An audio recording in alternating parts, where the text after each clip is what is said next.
हाय दोस्तों। आज हम इंग्लिश लैंग्वेज का मॉक सॉल्व करने वाले हैं जो कि ऑलिव पोर्ट पे लाइव आया हुआ है। एंड आज के मॉक में मैं आपको ये बताऊंगी कि कैसे आप इंग्लिश को मैथ्स की तरह सॉल्व कर सकते हैं। जी हाँ, बिल्कुल आप इंग्लिश को भी मैथ्स की तरह सॉल्व कर सकते हैं। बस आपको थोड़ा सा ध्यान से सोचना है, फोकस करना है एंड आपको मेरी बात को ध्यान से सुनना है कि आप कैसे इंग्लिश में भी एक्यूरेट रह सकते हैं। इसके अलावा आप इंग्लिश में क्या कुछ नहीं करते होंगे, आप क्लासेस करते होंगे, आप एडिटोरियल्स करते होंगे, है ना। ये भी नहीं करते होंगे तो आप खुद से रीडिंग तो करते ही होंगे, ग्रामर करते होंगे, वोकैब करते होंगे, लेकिन जो इंग्लिश का सबसे इम्पोर्टेंट पार्ट है वो है मॉक में अप्लाई करना। आपको मॉक में अप्लाई करना आना चाहिए। आपकी जितनी भी नॉलेज है वो सारी वेस्ट है अगर आप उसको मॉक में अप्लाई नहीं कर पा रहे हैं। लेकिन और अगर आपकी नॉलेज कम भी है और आप फिर भी उसको अच्छे से उसका यूटिलाइज करेंगे तो आप इंग्लिश में अच्छा स्कोर कर सकते हैं। बस इंग्लिश में ओवरऑल आपको यही आना चाहिए कि आपको जो भी आता है आप कैसे उसको यूटिलाइज करें एंड कैसे उसका इंग्लिश में अच्छे से यूज करें। इसके अलावा मैंने वीडियो बनाई है जिसमें मैंने इंग्लिश की स्ट्रेटेजी बताई है डिटेल में। अगर आपको डिटेल में जानना हो तो आप उस वीडियो को देख सकते हैं। अभी के लिए हम यहाँ पे मॉक सॉल्व करना स्टार्ट करते हैं। एंड आप हर एक क्वेश्चन को पहले खुद से सॉल्व करना, फिर उसके बाद आप मेरी अप्रोच देखना। इससे आपको बहुत अच्छी क्लैरिटी मिलेगी एंड आपको ये भी समझ में आएगा कि आपकी गलती कहाँ पे हो रही है। सो चलिए स्टार्ट करते हैं। देखो, सबसे पहले हमें यहाँ पे दिया हुआ है पैराजम्बल।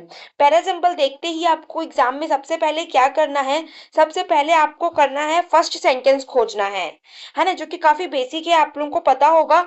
लेकिन फर्स्ट सेंटेंस आप कैसे खोजेंगे? फर्स्ट सेंटेंस खोजना ही तो सबको पता है, लेकिन फर्स्ट सेंटेंस आपको कैसे खोजना है? देखो, सबसे स्टार्टिंग में दिया हुआ है एज द इन्फेक्शन स्प्रेड। अब आप एक बात बताओ, कौन सा इन्फेक्शन स्प्रेड? क्या स्प्रेड मतलब? इसके पहले आपको थोड़ा डिटेल वाला जिसमें एक इंट्रोडक्शन पार्ट हो वो आपका फर्स्ट सेंटेंस बनेगा। तो ये आपका फर्स्ट सेंटेंस नहीं बन सकता। आगे देखते हैं, आगे क्या बोल रहा है।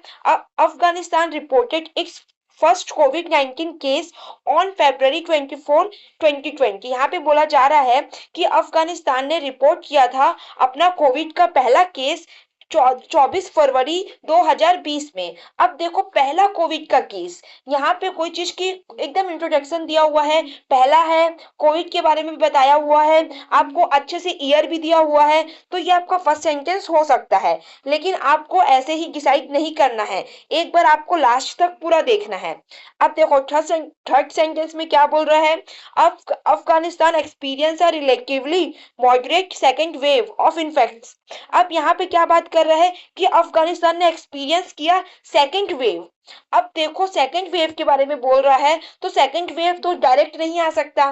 कोई भी बीमारी आएगी तो पहले फर्स्ट वेव आएगा, है ना। इतने सिंपल सिंपल सेंटेंस लिखे हुए हैं, सिर्फ आपको थोड़ा सा पढ़ के समझना है और आपको सिर्फ अपना बेसिक सेंस का यूज करना है। अगर आप थोड़ा सा बेसिक सेंस का यूज करेंगे तो आप इंग्लिश में बहुत अच्छा स्कोर कर सकते हैं। एकदम माइंड में बोझ रख के इंग्लिश को सॉल्व मत करो, ध्यान से उसको पढ़ो, है ना। काफी सारे वर्ड्स एकदम सिंपल होते हैं जिसको पढ़ के आपको कुछ तो समझ में आएगा, उसको समझो और फिर उसको ध्यान से मार्क करो। ऐसे एकदम हड़बड़ हड़बड़ पढ़ के किसी को भी ए मार्क कर दिए, किसी को भी बी कर दिए, वैसा बिल्कुल भी मत करो। ध्यान से पढ़ो पहले एंड समझो।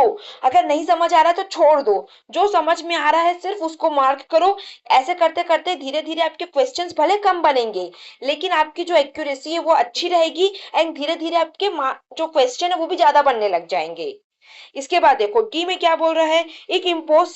It impose a country wide lockdown. बोल रहा है उसने इम्पोज किया पूरे कंट्री में लॉकडाउन। पहले तो यहाँ पे इट लिखा हुआ है ना। इट मतलब कौन, किसने इम्पोज किया, क्यों इम्पोज किया? तो ये भी आपका फर्स्ट नहीं हो सकता। लास्ट वाले में देखो, स्कूल्स रीओपन ऑन February 28। बोल रहा है कि स्कूल्स को रीओपन किया गया February 28 में एंड यूनिवर्सिटीज को ओपन किया गया मार्च 2021 में। अब इन लोगों को फरवरी और मार्च में क्यों रीओपन किया गया? स्कूल्स तो जून जुलाई में रीओपन होती है, तो ऐसा क्यों किया गया?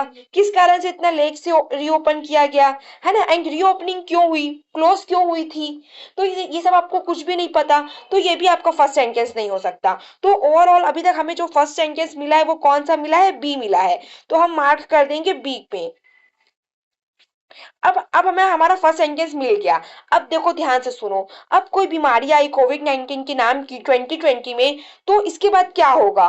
अब आगे आप खुद अपने माइंड में सोच के देखो, बाकी सेंटेंस को आप पढ़ो भी मत।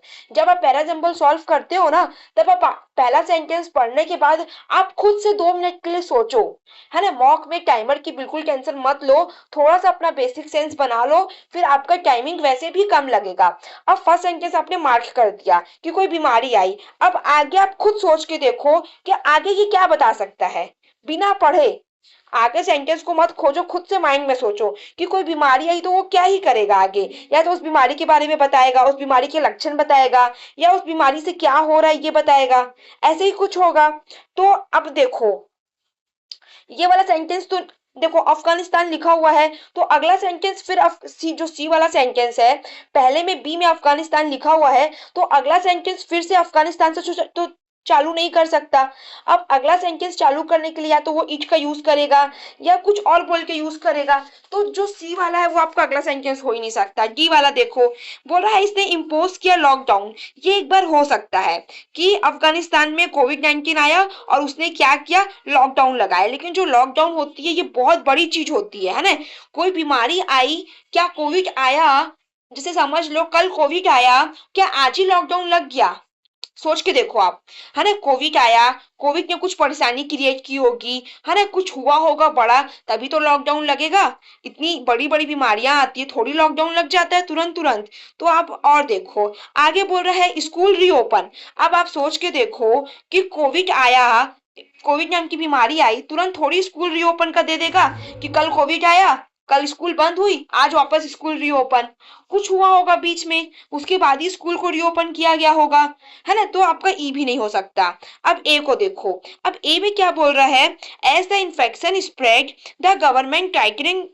बोल रहा है जैसे जैसे, देखो पहले कोविड आया, फिर क्या बोल रहा है, इन्फेक्शन जो है वो फैला, कोई बीमारी आई, उसका इन्फेक्शन फैला, गवर्नमेंट ने क्या किए, मेजर्स लिए। फिर गवर्नमेंट ने क्या किया, पोर्ट की एंट्री वगैरह, क्वारंटाइन इन्फेक्टेड पीपल के लिए चालू किया। फिर उसके बाद गवर्नमेंट ने क्या किया, closure of public places for gathering. फिर गवर्नमेंट ने क्या किया, जो पब्लिक प्लेसेस है उनको बंद किए। धीरे धीरे हो रहा था। आप सभी को अगर कोविड के टाइम याद होगा तो आपको ये भी याद होगा कि उस समय पे गवर्नमेंट ने कुछ कलर्स बनाए थे, रेड कलर, व्हाइट तो शायद नहीं था, रेड ग्रीन, है ना, कि जो जगह सेफ है उसको ग्रीन रखते हैं, वो खुला रह सकता है, जो जगह में कोविड के केसेस ज्यादा निकल रहे हैं वो रेड है, वो बंद रहेगा। तो यहाँ पे वही सब बोल रहा है कि पहले कोविड आया, फिर उसका इन्फेक्शन फैला, फिर गवर्नमेंट ने ये किया। तो जो आपका ए है वो आपका सेकंड हो जाएगा, है ना। आपको बहुत अच्छे से समझ में आया होगा कि ए आपका सेकंड कैसे होगा। और आपका डी क्यों नहीं आया, डी आपका इसलिए नहीं आया क्योंकि कोविड आया और सर पे लॉकडाउन नहीं लगेगा। कोविड आएगा, वो कुछ करेगा, उससे कुछ होगा, तो भी तभी लॉकडाउन लगेगा, है ना। इतना खाली पीली गवर्नमेंट नहीं बैठी है कि कल कोविड आया और आज लॉकडाउन लगा देगी। तो पहले क्या हुआ, कोविड आया, इन्फेक्शन फैला, उससे पब्लिक गैदरिंग को पहले बंद किया गया। उसके बाद जो थर्ड सेंटेंस है वो आपका क्या हो जाएगा, डी हो जाएगा। पहले कोविड आया, कोविड से ये दिक्कतें हुई, उसके बाद गवर्नमेंट ने क्या किया, लॉकडाउन लगा दिया, आपका डी हो जाएगा। अब आगे देखो, अब हमारे पास 2 सेंटेंस बचे हैं। कौन कौन से, एक तो ये वाला बचा है अफगानिस्तान वाला, दूसरा स्कूल रीओपन वाला बचा है। पहले सी वाला पढ़ते हैं। सी वाले में क्या बोल रहा है कि अफगानिस्तान ने क्या किया, सेकेंड वेव को एक्सपीरियंस किया, कब, नवंबर और दिसंबर के 2020 में। उसके बाद बोल रहा है कि 2000 मतलब कि 2020 के आखिरी में अफगानिस्तान ने क्या किया, सेकेंड वेव को एक्सपीरियंस किया, और 2021 में जो इन्फेक्शन इन था कोविड का वो डिक्लाइन होने लग गया, वो कम होने लग गया। ये बोल रहा है आपके सी में। और ई में क्या बोल रहा है कि स्कूल को रीओपन किया गया 28 फरवरी को और यूनिवर्सिटीज को रीओपन किया गया मार्च के 2021 में। अब आप सोच के देखो कि सी में बोल रहा है कि 2020 तक अफगानिस्तान ने सेकेंड वेव को एक्सपीरियंस किया और 2021 में क्या हुआ, कम होने लग गया, डिक्लाइन होने लग गया कोविड। तो जो स्कूल्स वगैरह है वो कब खुलेंगी, जब कोविड कम होगा तब खुलेंगी या अपने आप ही खुल जाएंगी? तो जब कोविड कम होगा तब खुलेंगी। तो आपका पहला सेंटेंस कौन सा आ जाएगा, सी आ जाएगा, क्योंकि इसमें आपका बोल रहा है कि जो इन्फेक्शन था वो 2020 तक तो उसने सेकेंड वेव को एक्सपीरियंस किया, लेकिन 2021 में वो कम होने लगा। फिर ई में क्या बोल रहा है, कम होने लगा, तो स्कूल्स को रीओपन किया गया फरवरी 28 को एंड यूनिवर्सिटीज को रीओपन किया गया मार्च 2021 में। तो आपका जो ई है वो आपका हो जाएगा लास्ट स्टेटमेंट। आई होप आपको अच्छे से समझ में आया होगा। कोई भी डाउट हो तो आप कमेंट सेक्शन में पूछ सकते हैं। आगे करते हैं ना, मैं आपको समझा के बता रही हूँ इसलिए बहुत टाइम लग रहा है, वरना ये वाला पैरा सिंपल काफी इजी था एंड आप में से बहुत सारे लोगों से बन भी गया होगा। सो देखिए अगला आपका क्या है, बेड रॉक। जो ऐसे वाले क्वेश्चंस होते हैं ना, ये क्लर्क में भी आते हैं, क्लर्क प्री में एंड पीओ में भी आते हैं एंड ज्यादातर लोगों के ये गलत होते हैं, तो इसको आप बहुत ध्यान से समझिएगा।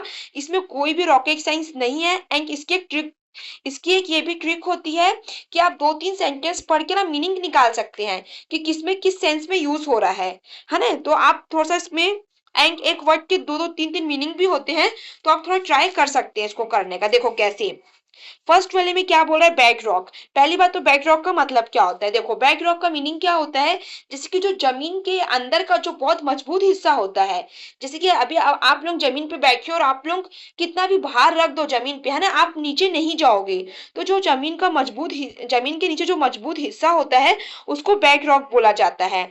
एंड जो बेड रॉक होता है ये आपका नाउन होता है, बेड रॉक को वर्ब की तरह यूज नहीं किया जाता। तो यहाँ पे पढ़ के देखते हैं इसमें सेंटेंस में क्या बोल रहा है। इसमें बोल रहा है it is a living emblem of how indigenous ingredients form the bed rock of American cuisine. यहाँ पे बोला जा रहा है कि इट इज अ लिविंग, ये एक जिंदा, एम्बलम मतलब एग्जाम्पल, ये एक जिंदा एग्जाम्पल है जो आपको दिख रहा है। हाउ इंडिजीनियस, इंडिजीनियस मतलब होता है आपकी देसी चीजें जो आपकी कंट्री खुद बनाती है। तो बोल रहा है ये जीता जाता एग्जाम्पल है कि कैसे जो आपकी कंट्री खुद बनाती है, क्या इंग्रेडिएंट्स, है ना, जैसे कि जो भी सामान वगैरह हो गया, मसाले हो गए या खाने की चीजें हो गई, कोई भी इंग्रेडिएंट्स हो गए जो आपकी कंट्री खुद बनाती है, वो कैसे फॉर्म करता है बेड रॉक, मतलब कैसे वो फाउंडेशन बनता है। बेड रॉक का तो ऐसे मीनिंग होता है जमीन वाला, है ना, जमीन के नीचे की मजबूती। और बेड रॉक को फाउंडेशन की तरह भी यूज किया जाता है। बेड रॉक का मतलब फाउंडेशन भी होता है, किसी चीज का बेस जो कि बहुत स्ट्रांग हो। तो यहाँ पे बोला जा रहा है कि जो अमेरिका के जो खुद के इंग्रेडिएंट्स है वो एक बहुत बड़ा एग्जाम्पल है कि अमेरिका का जो क्यूजीन है, जो वहाँ का खाना है, वो इतना अच्छा क्यों है, क्योंकि वहाँ के इंग्रेडिएंट्स बहुत अच्छे हैं।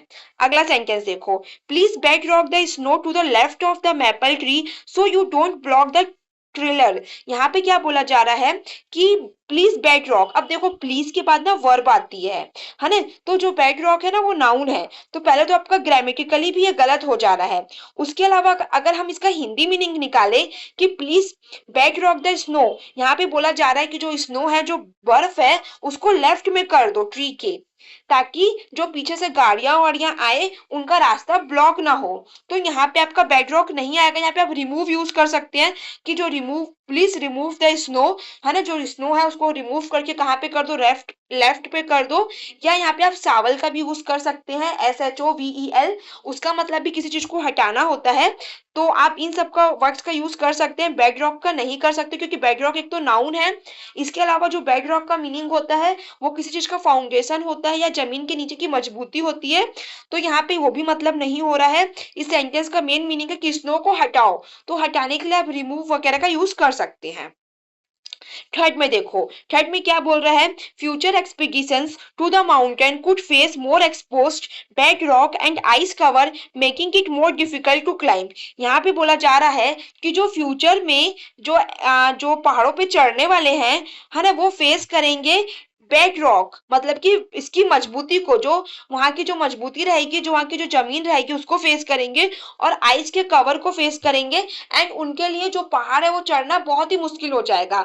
तो यहाँ पे बैक ड्रॉप का जो मीनिंग है वो बिल्कुल सही यूज हो रहा है, इसलिए आपका फर्स्ट एंड थर्ड सही हो जाएगा। जो फर्स्ट वाला है इसमें बैक ड्रॉप को फाउंडेशन की तरह यूज किया गया है, और जो लास्ट वाला है उसमें जो जमीन की मजबूती होती है, जो कड़ी जमीन होती है जिसमें चलने में दिक्कत हो, उस सेंस में थर्ड वाले में आपको यूज किया गया है।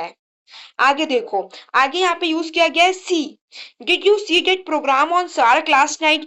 तो यहाँ पे सी का तो पता है आपको मीनिंग बहुत ही इजी होता है, देखना। तो क्या आपने प्रोग्राम देखा था लास्ट नाइट, तो फर्स्ट वाला आपका बिल्कुल सही है। सेकंड वाला देखो, he see the log up into small pieces. इसमें बोल तो बिल्कुल सही रहा है लेकिन ग्रामेटिकली गलत है, क्योंकि यहाँ पे आपका जो ही है वो सिंगुलर है, तो यहाँ पे आपकी वर्ब भी आपको सिंगुलर चाहिए जो कि प्लूरल है। तो यहाँ पे आपका ये सी नहीं होगा, इसलिए ये आपका यहाँ पे आपका ये वाला गलत हो जाएगा वर्ब के कारण। यहाँ पे देखो, the visitor used his saw to clear the path. अब यहाँ पे जो सॉ लिखा हुआ है ना, तो यहाँ पे सॉ का मतलब, देखो सॉ का दो मीनिंग होता है। एक तो सॉ वर्ब होता है ना, सी का सेकंड फॉर्म होता है। जैसे सी वर्ब की फर्स्ट फॉर्म है और सॉ जो है वो वर्ब की सेकंड फॉर्म होती है। इसके अलावा जो सॉ है ना वो नाउन भी होता है, और नाउन में सॉ का मतलब होता है एक ऐसा औजार, एक ऐसा टूल जो सामान को क्या करता है, काटता है या साइड करता है। तो यहाँ पे नाउन की तरह यूज किया जा रहा है कि जो विजिटर हैं उन्होंने अपने सॉ को यूज किया पाथ को साफ करने के लिए। मतलब अपने जो झाड़ू या मान लो या कोई टाइप का सामान को मान लो, उसको यूज किया रास्ते को साफ करने के लिए। तो यहाँ पे सॉ मतलब देखना नहीं है, यहाँ पे सॉ का मतलब है कोई टूल, कोई सामान का यूज किया गया। तो फर्स्ट एंड थर्ड आपका बिल्कुल सही हो जाएगा। आगे देखो लाइट। लाइट का मतलब आपको पता ही, एक तो लाइट रोशनी वाली, एक लाइट मतलब हल्का भी होता है ना। तो यहाँ पे पढ़ के देखते हैं। फर्स्ट वाला क्या बोल रहा है, द पैकेज वॉज लाइट। बोल रहा है जो पैकेज है वो बहुत ही लाइट है, एंड इजी टू कैरी, मतलब इतना हल्का है कि उसको आप आराम से कैरी कर सकते हो। He use a match to light the candles at a family gathering. बोल रहा है उसने मैच का यूज किया, मतलब माचिस का यूज किया कैंडल्स को जलाने के लिए। तो यहाँ पे लाइट का यूज हो रहा है कैंडल्स को जलाने वाला। The room was filled. यहाँ पे बोल रहा है कि रूम भरा था वार्म से, सॉफ्ट लाइट से, फ्रॉम द सेटिंग सन। यहाँ पे जो लाइट है वो सन की लाइट की बात कर रहे हैं कि सन से बहुत ही हल्की हल्की रोशनी आ रही थी। तो आपका तीनों का तीनों बिल्कुल सही है। अब यहाँ पे हमें एरर देखना है। देखो, in the following years the business can usually detect 25% of the remaining value until the cost is written off और the item is sold, disposed of और गिवन अवे। देखो ये जो सेंटेंस है इसमें आपकी वर्ब एकदम सही है। कैन के बाद आपको V1 चाहिए, तो देखो डिटेक्ट लिखा हुआ है ना। 25% का भी सही यूज हुआ है। फिर कॉस्ट आपका सिंगुलर है तो यहाँ पे इज का यूज किया गया है। सेंटेंस आपका पैसिव है, तो यहाँ पे कोई भी गलती नहीं है, तो आपका इसमें नो एरर हो जाएगा। अब हमें सॉल्व करना है आरसी। देखो आरसी में क्या बोल रहा है, entrepreneurs are inherent risk takers. यहाँ पे बोला जा रहा है कि जो एंटरप्रेन्योर्स होते हैं, जो खुद से अपना बिजनेस चालू करते हैं, वो रिस्क टेकर्स होते हैं। मतलब उनमें हिम्मत होती है कठिनाइयों का सामना करने की, रिस्क को लेने की। They track the road less taken, venture into uncharted territory. यहाँ पे बोला जा रहा है कि जो रोड पे, मतलब जिस जगह पे कोई चांस ही नहीं होता रास्ता बनाने का, वहां पे भी वो अपना रास्ता बना लेते हैं। देखो, they track the road less taken. जो रोड लेस टेकन होती है, जहाँ पे बहुत ही कम चांसेस होते हैं कि आपका कोई अच्छा करियर बनेगा, कोई अच्छा फ्यूचर होगा। वेंचर इनटू अनचार्टेड टेरिटरी, वहां पे भी वो क्या कर लेते हैं, वेंचर कर लेते हैं, रास्ता बना लेते हैं अनचार्टेड टेरिटरी में, जहां पे नहीं बन सकता वहां पे भी बना लेते हैं। Sometimes their inroads are unsuccessful, नहीं सॉरी सक्सेसफुल। बोल रहा है समटाइम्स जो उनके इन रोड्स होते हैं वो सक्सेसफुल होते हैं, कभी कभी तो वो सक्सेस हो जाते हैं, नॉट एज मच, लेकिन कभी कभी वो नहीं भी होते हैं। इधर way it is because of the entrepreneurial dress that many of the world's problem have got solutions. यहाँ पे बोला जा रहा है कि जो एंटरप्रेन्योरशिप है, इसके कारण दुनिया को अपनी बहुत सारी समस्याओं का समाधान भी मिला है, सॉल्यूशन भी मिला है। And our life becomes get little bit easier, और हमारी लाइफ उससे क्या हो गई है, इजी हो गई है, कन्वीनियंट हो गई है, पैलेटेबल हो गई है। Entrepreneurs also perform a huge service to society in indirect ways। यहाँ पे बोला जा रहा है कि जो एंटरप्रेन्योर्स हैं ये बहुत सारी सर्विसेज देते हैं सोसाइटी को अलग अलग तरीकों से। Through their venture millions receive gainful employment. बोल रहा है जो वो रिस्क लेते हैं इससे बहुत सारे लोगों को नौकरियां मिलती है। अब आप ये सोचो, अगर कोई खुद का बिजनेस चालू ही नहीं करेगा तो जॉब कैसे मिलेगी। तो बोल रहा जो एंटरप्रेन्योर्स जो रिस्क लेके अपना काम चालू करते हैं, इनसे बहुत सारे लोगों को जॉब मिलती है। They are catalyst for genuine wealth creation. बोल रहा है ये कैटलिस्ट मतलब जो एनकरेज करे, जो आपको आगे बढ़ाए। तो बोल रहा है ये एक आगे बढ़ाते हैं वेल्थ को, पैसे को, है ना। ये एक बिजनेस चालू करते हैं जिससे क्या होती है, हमारी इनकम बढ़ती है। जिनको जॉब मिल रही है उनको भी पैसा मिलता है, इनके खुद के घर में भी पैसा आता है, हमारी कंट्री की भी ग्रोथ होती है। And they show the way forward to a world that is in constant need of innovators and early adopters. और यहाँ पे बोला जा रहा है कि इन्होंने वर्ल्ड को दिखाया है कि हमें क्या जरूरत है, हमें इनोवेटर्स की जरूरत है जो कि नई नई चीजों को लाए, और हमें अडॉप्टर्स की जरूरत है जो उसका यूज कर सके, जो उसको अडॉप्ट कर सके नई चीजों को। There is however There is, however, one more invaluable way in which entrepreneurs can share their experience. यहाँ पे बोला जा रहा है कि बहुत सारे तरीके हैं जिससे जो entrepreneurs है वो अपने एक्सपीरियंस को शेयर कर सकते हैं हमारे साथ, चाहे उनका एक्सपीरियंस पॉजिटिव हो या नेगेटिव हो, है ना, हमारे अच्छे के लिए. So how can they make their experience derived knowledge available to a wide audience. यहाँ पे बोला जा रहा है कि कैसे वो अपने एक्सपीरियंस को, कि कैसे उन्होंने किन कठिनाइयों का सामना करके वो आगे बढ़े, उस एक्सपीरियंस को वो कैसे ऑडियंस तक पहुंचा सकते हैं. फिर आगे लिखा है बाय राइटिंग, शायद वो लिख के पहुंचा सकते हैं. Writing can become a vital tool for entrepreneurs to share their learning. यहाँ पे बोला जा रहा है कि राइटिंग एक बहुत ही इंपॉर्टेंट टूल बन सकता है, एक बहुत अच्छा जरिया बन सकता है एंटरप्रेन्योर्स के लिए कि वो अपनी लर्निंग को हमारे साथ शेयर कर सकते हैं. वो हमें बता सकते हैं कि कैसे हम भी एंटरप्रेन्योर बन सकते हैं या क्या क्या दिक्कतें आएंगी, सब कुछ हमारे साथ शेयर कर सकते हैं. हाउ, कैसे, बहुत सारे वेज से, थ्रू सेवरल वेज. आगे पढ़ते हैं. Experience entrepreneurs can write and develop case studies. बोल रहा है जो एंटरप्रेन्योर्स है वो राइट कर सकते हैं, लिख सकते हैं और केस स्टडीज भी बना सकते हैं अपने रियल लाइफ एक्सपीरियंस से. Guaranteed that many entrepreneurs may not be gifted writers. बोला जा रहा है कि वो लिख तो सकते हैं लेकिन सारे एंटरप्रेन्योर्स, देखो, आप अपनी बात को लिख के बता सकते हो लेकिन हर कोई राइटर तो नहीं होता ना. लिखने के लिए आपको राइटिंग भी आनी चाहिए. तो पहले तो बोल रहे हैं कि जो एंटरप्रेन्योर्स हैं वो अपने एक्सपीरियंस को लिख के बता सकते हैं. फिर आगे बोल रहा है कि सारे के सारे एंटरप्रेन्योर्स राइटर्स गिफ्टेड राइटर्स तो नहीं होते, जरूरी तो नहीं कि उनको लिखना आए. तो आगे क्या बोल रहा है, the process of converting one's business stories into case studies can be simply achieved through studying. देखो हमारा टाइम खत्म हो गया है एंड हमने काफी कम सॉल्व कर पाए क्योंकि मैंने काफी डीप में आपको बताया. एंड ठीक है, देख लेते हैं. तो देखो हमने आज सिर्फ 9 क्वेश्चंस बस सॉल्व किए हैं. एंड ठीक है, आज के लिए टेक केयर, बाय.